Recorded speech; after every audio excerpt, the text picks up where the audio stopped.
नाज़रीन करام अस्सलाम वालेकुम। ख़ुद को बदल के देख कि ताज़ा एपिसोड के साथ मैं हूं आपका मेज़बान मोहतशिम तरीन। नाज़रीन करम, हमारा माशरा नाकाम लोगों से भरा पड़ा है। अगर आप किसी नाकाम शख्स से इसका सबब मालूम करें तो उसके पास एक वजह होती है जिसे वो माकूल वजह समझता है और इस माकूल वजह को अपनी नाकामी की वजह समझता है और इस माकूल वजह को वो टैग बना के अपने गले में लटकाए फिरता है कि जी ये वजह है जिसकी वजह से मैं नाकाम हो गया। तो मैंने इस पर थोड़ी सी स्टडी करने की कोशिश की कि जी ये जो नाकामी की वजूहात हैं ये कौन कौन सी हैं। फिर वो बहुत सारी वजूहात नज़र आईं। फिर मैंने उनको थोड़ा सा और समराइज़ करने की कोशिश की तो वो बुनियादी तौर पर 3 वजूहात सामने आईं, 3 ग्रुप सामने आए जिनको हम नाकामी की वजह समझते हैं।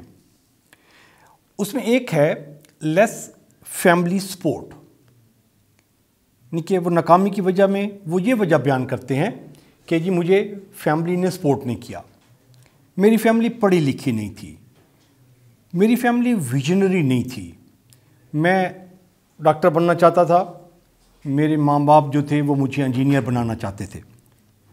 तो ये फैमिली सपोर्ट को एक बुनियादी वजह तस्वुर करते हैं नाकामी की। दूसरा है लेस फाइनेंशियल सपोर्ट, मेरे बाप के पास पैसा नहीं था जिसकी वजह से मैं कामयाब नहीं हो सका, या बाप के पास पैसा था लेकिन वो मेरी तालीम पे उसने पैसा नहीं लगाया।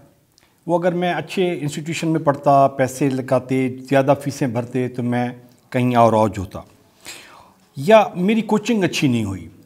स्कूल तो अच्छा था मेरा लेकिन कोचिंग मेरी नहीं हो सकी जिसकी वजह से मैं आज नाकाम हूँ।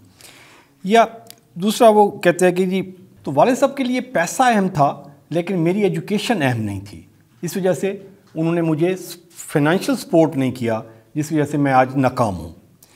तीसरी वजह जो वो बताते हैं नाकाम लोग, वो कहते हैं कि लेस सोशल सपोर्ट, हमें कोई मोटिवेट करने वाला नहीं मिला, महल्ले के सारे लड़के लोफर लुफंगे थे, महल्ले के सारे, मुझे कोई अच्छा उस्ताद नहीं मिला, मुझे कोई अच्छा लीड करने वाला नहीं मिला जिसकी वजह से मैं आज नाकाम हूँ। तो ये 3 वजूहात ज़्यादातर लोग जो नाकाम लोग हैं उनके साथ ये लिंक्ड होती है।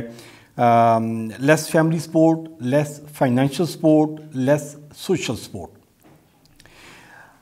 तो एक तरफ नाज़रीन कराम माशरे में नाकाम लोग हैं जो हमें नज़र आते हैं और दूसरी तरफ कामयाब लोग भी हैं। और सवाल ये है कि कैसे लोग नाकाम होते हैं, उसकी वजूहात तो ये आ गई, 3 बैरियर्स आ गए, वजूहात बता देते हैं कि ये इन 3 वजूहात की वजह से हम नाकाम हो गए। तो जो कामयाब होते हैं क्या उनकी ज़िंदगी में ये बैरियर्स नहीं होते? नहीं होते हैं। आपको कोई एक भी कामयाब शख्स नहीं मिलेगा जो इन तीनों में से 2 को या इवन 1 को फेस ना कर चुका हो। ये बैरियर उसकी ज़िंदगी में भी आते हैं।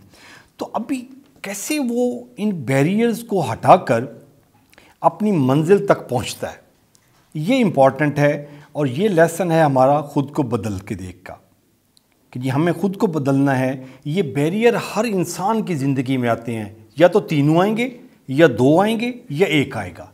कहीं ना कहीं कोई बैरियर है उसकी ज़िंदगी में जो उसको कामयाब होने से रोकता है। तो आप इस बैरियर्स को कैसे हटाएंगे, आप अपनी मंजिल तक कैसे पहुंचेंगे? तो इसमें बहुत सारी थ्योरीज डेवलप हो चुकी हुई हैं, रिसर्च प्रूवन है। इसमें से हम एक थ्योरी आज डिस्कस करेंगे। जेफ केलर मैनेजमेंट गुरु है, इसने एक किताब लिखी है एटीट्यूड इज़ एवरीथिंग, जो best seller award winner book है। उसमें वो कहते हैं कि एटीट्यूड इज़ एवरीथिंग। हमारी कामयाबी और नाकामी का इन्हिसार इस पर है कि हम कैसा सोचते हैं, हम क्या सोचते हैं। तो जेफ केलर कहता है कि success begins in the head, कामयाबी आपके सर से शुरू होती है। सो थिंक राइट, आप अच्छा सोचें, ख्यालात अच्छे रखें, पॉजिटिव अप्रोच रखें। तो ये पहला स्टेप है, ये आपको एनर्जी देगा, ये आपको पावर देगा। तो जो आपके जो लेस फैमिली सपोर्ट था, लेस फाइनेंशियल सपोर्ट था, लेस सोशल सपोर्ट था, उन बैरियर्स को ये जो पावर है आपकी, ये उन बैरियर्स को हटाने में पावर आपको हेल्प करेगी। दूसरा वो कहते हैं कि जी your words decide your character. जो आपके अल्फाज हैं, जो कुछ आप बोलते हैं, ये आपकी शख्सियत की तामीर करते हैं। So speak well, speak wisely. जब आप बोलते हैं तो आप अच्छा बोलें। ये दूसरी पावर है। एक है अच्छा सोचने की, एक अच्छा बोलने की। तो ये दो पावर्स मिल जाती हैं तो आप और स्ट्रांग हो जाते हैं। आप उन बैरियर से उससे फाइट करने की पोजीशन पे आ जाते हैं और उन बैरियर्स को हटाकर अपनी मंजिल की तरफ जाते हैं। तीसरा जो पॉइंट बताता है वो कहते हैं कि जी एक्ट पर्पसफुली, कि जी एवं नहीं एक्ट करते जाएं आप, फजूल में नहीं। आप पर्पसफुल अप्रोच के साथ पर्पसफुली एक्ट करेंगे, तब आपके पास तीसरी पावर जनरेट हो जाएगी। पहली सोच की, अच्छी सोच की, दूसरा अच्छे बोलने की, तीसरा जो है आपका वो पर्पसफुली एक्ट करने की है। तो ये तीन पावर्स जब आपके पास डेवलप कर लेते हैं, आप खुद को बदल लेते हैं, ये डेवलपमेंट ले लेते हैं, पावर्स आप अपने अंदर इंजेक्ट कर लेते हैं, तो फिर ये 3 बैरियर्स क्या 10 बैरियर्स भी आ जाएं तो आपको कामयाब होने से नहीं रोक सकते। नाज़रीन किराम, इसके साथ इजाज़त दीजिए जी। अपना और अपने प्यारों का ख्याल रखिएगा। मोहतरम तरीन को इजाज़त दीजिए। अल्लाह ने के बाद।